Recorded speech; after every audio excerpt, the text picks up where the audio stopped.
আমার হাত পৌঁছে যাবে বন্ধুরা। এ দেখো গাছের থেকে এখানে দাঁড়িয়ে আছি, আমি হাত পেয়ে যাবো।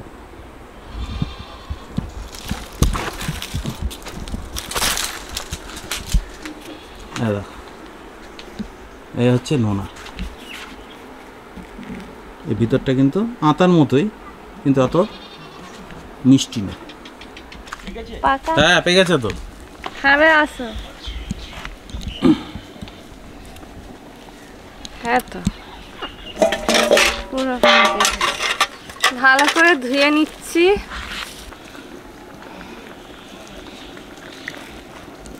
এই হচ্ছে নোনা। আতাটা তীব্র মিষ্টি, নোনাটা একটু হালকা মিষ্টি। তাহলে আতা পেলে নিয়ে আসবো, বীজ লাগাবো। হ্যাঁ খাবো, খেয়ে আর দানা। হ্যাঁ ভালো ভালো ফল এর লাগাবো। সম্ভবত সামনে মাসের দিকে যাব মার ওখানে, বাবা মাকে দেখা করে আসবো, একটা ভোট দিয়ে আসতে হবে। ওদিনকে দেখি যদি কাঁঠাল বা আম ওখানে থাকে, মা দিলে আমি নিয়ে আসবো ওদের এখানে। ওদিকে দানা আতা যেরকম, নোনাও কিন্তু সেরকম, কিন্তু এটা নোনতা খেতে, তাই নোনা। আতা মিষ্টি খেতে লাগে, আর এটা বালি বালি খেতে, আর টক টক মিষ্টি মিষ্টি। বৃহস্পতিবার, আগের বৃহস্পতিবার হয়েছিল পনির। হ্যাঁ রোজ রোজ পনির তো ভালো লাগবে না, তো আজকে একদম সিম্পল গরমের মধ্যে রেসিপি করছি। ডাল ভাত, তার সঙ্গে পায়েস, পাঁপড়, চাটনি। কালকে মতো আজকেও লস্যি করবো, এটা ডেস্কিতে করবো। 1 কিলো দই আছে।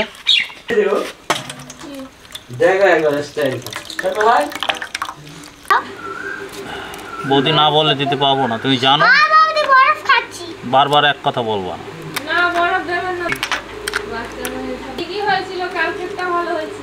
আচ্ছা ঠিক আছে। চিনি,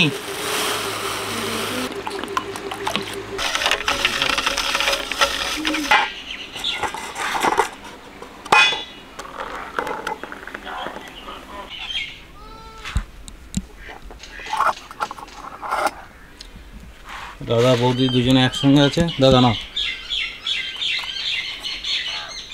বৌদি ধরো। চলো কোথায়?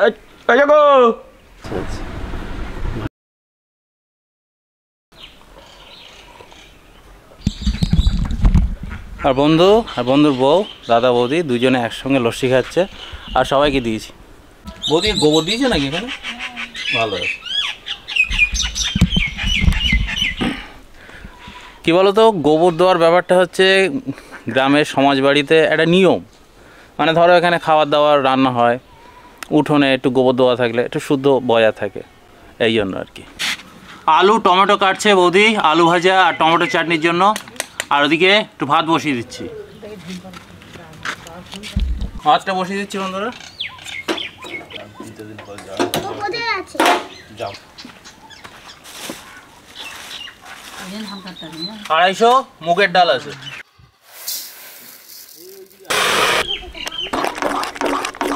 শুনতি কই আমার সেদ্ধ করে ডালে জল দিয়ে ফুটিয়ে নামাচ্ছে। সরষে, শুকনো লঙ্কা, জিরে ফোড়ন, সামান্য 5 ফোড়ন।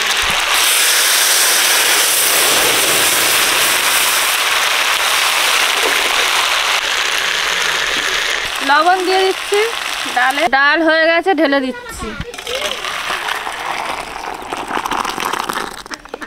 আলু ভাজবো, তেল দিয়ে দিচ্ছি, সর্ষের তেল। তেল গরম হয়ে গেছে, শুকনো লঙ্কা আর জিরে ফোড়ন দিয়ে দিচ্ছি। আলু ভাজায় হলুদ দিয়ে দিচ্ছি। আলু ভাজা হয়ে গেছে।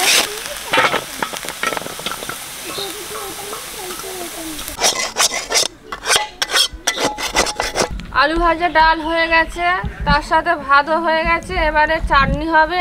সর্ষের তেল দিয়ে দিচ্ছি চাটনি করার জন্য। 5 ফোড়ন, তেজপাতা, শুকনো লঙ্কা, টমেটো দিয়ে দিচ্ছি, লবণ দিয়ে দিচ্ছি,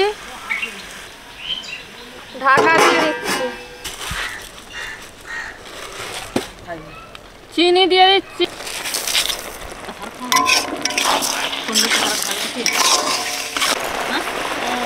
চাটনি হয়ে গেছে, ঢেলে দিচ্ছি।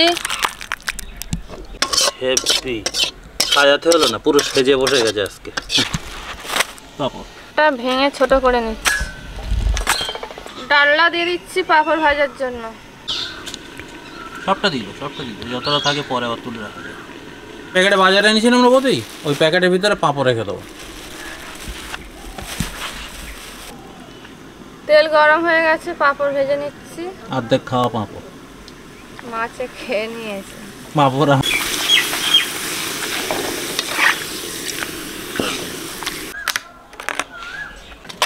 বৌদি এদিকে পাঁপড় ভাজছে, আর আমি এদিকে পাঁপড়গুলো ক্যারি ব্যাগের ভিতরে ঢুকে দিচ্ছি।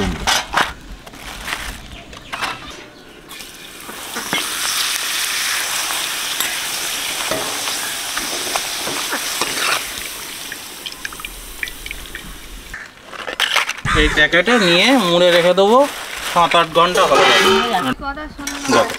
এইভাবে 7-8 ঘন্টা রেখে দেবো।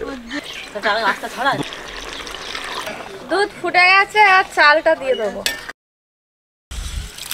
চালটা ভালো করে ধুয়ে নিচ্ছি, চাল দিয়ে দিচ্ছি।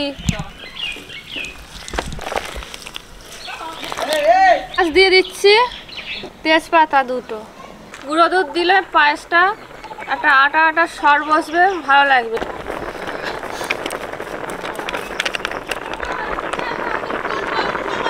চিনি দিয়ে দিচ্ছি।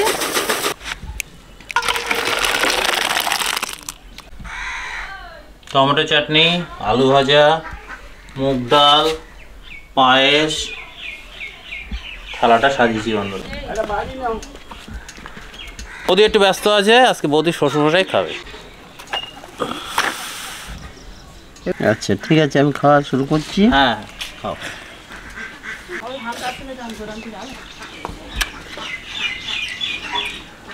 ডাল কেমন আছে কাকা? ডাল ভালো হয়েছে, আর অন্যান্য রান্না সব ভালো হয়েছে। ভালো হয়েছে পায়েস। আজকে সব পুরো বাঙালি আইটেম হলো, ভাত ডাল, মাছ মাংস হবে না কারণ বৃহস্পতিবার লক্ষ্মীবার। আর কালকে টক ডালটা করব মুসুরির ডাল দিয়ে, আর তার সঙ্গে মাছ নয় মাংস।